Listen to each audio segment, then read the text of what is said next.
sórí inú lóko ẹyẹ ń gbé ohun tí mo fi jù yálà ya ẹ lọ máa fi hàn ya ẹ ìwọ ló ní kó ṣígbà awo fún ẹ a dẹ̀ ti ṣígbà awo fún ẹ báyìí ó gbọ́ mi Gistlover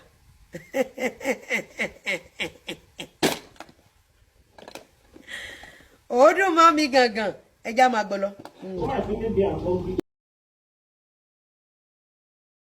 orí n tó mú ìwọ tó ní èmi gbọ́kọ ní afọ́jú ni ìwọ mú Gistlover àwọn ará Facebook wọ́n ṣe tí ìwọ ló fẹ́ tẹ́rí sí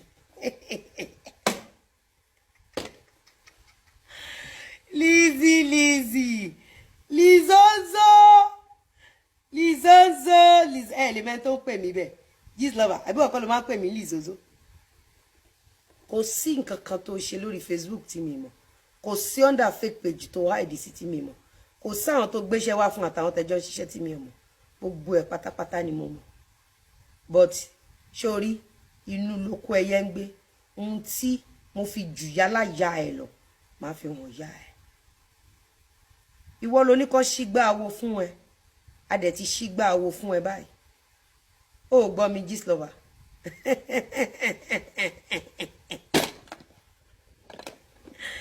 ó dùn mọ́ mi gangan ẹja máa gbọ́ lọ.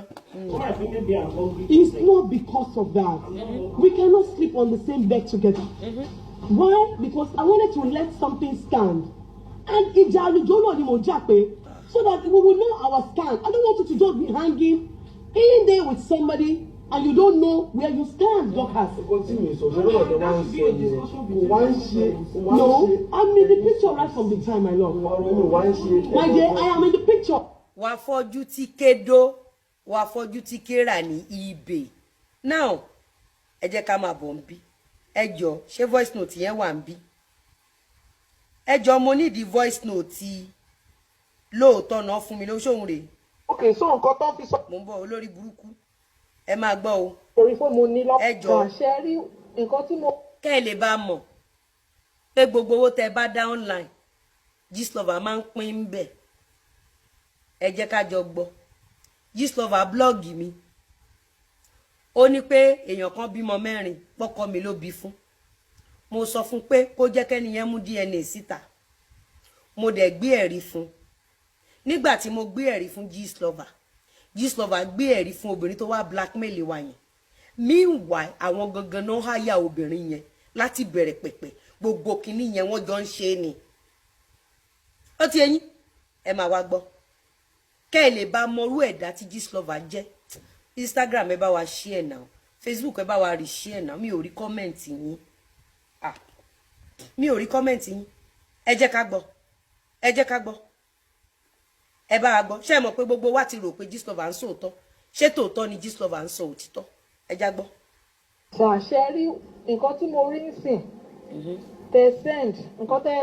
fi hàn mí nísìn ló máa jẹ́ kí n sọ àwọn nǹkan kan tó yẹ pé mò ń hide tẹ́lẹ̀ ṣó ti yé yín ṣe sí rí mi ò wá láti wá drag Lizzy Anjorin mi ò wá láti wá drag anybody mo wá. Gistlover ó gbà bó gbà don finish you na madam Lizzy see juju she go fit lórí burúkú lélẹ̀ ẹ má wọlé ẹ má wọlé mi ò rí kọ́mẹ̀ntì yín mọ́ o mi ò rí kọ́mẹ̀ntì yín ẹ máa gbọ́ o ó ń sọ fún Gistlover pé òun ò wá láti wá drag mi torí Gistlover rò pé mi ò ní rí ẹ̀rí gbé sílẹ̀ ṣé tòótọ́ ni Gistlover ń ṣe lórí platform ẹ̀ àbí Gistlover ń ba yí àwọn èèyàn jẹ́ ó ń purọ́ mọ́ àwọn èèyàn ẹ jẹ́ ká gbọ́. wá bá yín pé mo need help ni pé mo ń go through nǹkan àwọn nǹkan tí mo ń go through pé mo ò dẹ̀ níṣẹ́ lọ́wọ́ mo need help mo need owó. Gistlover client ẹ sọ pé òun wá sọ fún ẹ pé òun níṣẹ́ lọ́wọ́ ni òun ò sọ fún ẹ pé bí ń pa òun Gistlover kí ló dé tó ṣe wá parọ́ fún gbogbo àgbáyé pé bí ń pa wọ́n ṣàdáwó fún ní platform ẹ̀ owó tán dá fún ní platform ẹ̀ kí ló dé tó ṣe kò sílẹ̀ this is 3 years ẹ lè máa drag mi kí n keep quiet Gistlover ìwọ máa bẹ ẹnu tán bí owó ẹnu nìwọ ní ẹnu ló ní ìwọ ò jẹ́ nǹkan kan nú ayé ẹ máa gbọ́ o Gistlover client yẹ tó gbé wá tẹ́ fi drag me for 3 years ó ní má drag Lizzy Anjorin ó ní tòótọ́ ni wọ́n fún òun ní owó yìí òun lélẹ̀ gbogbo ẹni tẹ́lẹ̀ Gistlover kẹ́ lè bá mọ orú ẹ̀dá tí Gistlover jẹ́ òun rèé. ṣàṣẹ rí nǹkan tí mo rí ń sìn tẹ send nǹkan tẹ fi hàn mí ń sìn. ẹ má bínú lára kọ́kọ́ nǹkan tí Gistlover kọ́kọ́ post rèé òun rèé. ṣe rántí dáadáa ṣe rántí ọtí Gistlover post. èmi ni ìdájọ́ ìtò fẹ́ ọmọ ẹ̀ èmi ni ìdájọ́ ìtò pẹ̀ láti ọmọ mi wà ní 3 months sọ́kọ̀ mọ̀ mi tí mo bí fún ó wà ní 3 months tó ti fi mí lẹ́ ní ìdẹ̀ lẹ́nìbọ̀nì ó bẹ́ẹ̀ fún mi nítorí èyí ti mọ́. mo bọ̀ ẹ máa gbọ́ ó ní second born tóun bí fún ó wà ní 3 months ẹ wá gbọ́ the same voice ẹ máa wo iṣẹ́ tí Gistlover ń ṣe online ẹ wá gbọ́ the same voice the same woman ẹ máa gbọ́ iye ọmọ tó lóun bí fún Mr. Lawal.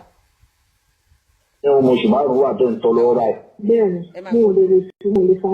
ẹ máa gbọ́ the same voice tẹ́ gbọ́ ẹ máa gbọ́. mo ń bọ̀ ìjọ.